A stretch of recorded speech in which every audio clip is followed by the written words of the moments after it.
Hey friends, if you encounter this issue where the emoji panel is not working in any app on Windows, then please watch this video. I will guide you through the resolutions.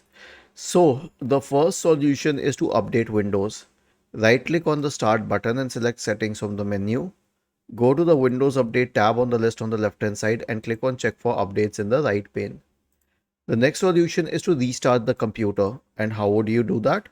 So right click on the start button and select shutdown and sign out and then restart. Now why are we restarting it? Basically, if when we update Windows, we have to restart it after that.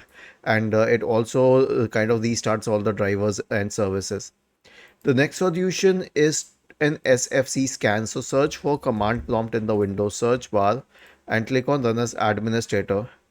Type the command sfc /scan now and hit enter to invoke the sfc scan. And the last solution is to scan for malware. So search for MRT in the Windows search bar and go to MRT, which is the malware removal tool. Okay, let it load. Click on next. Select full scan, next, and then let it go through. Was this helpful? If yes, then please subscribe to the channel. If not, then let us know in the comment section of the video on how we could help you further. Thank you for watching this video and have a nice day.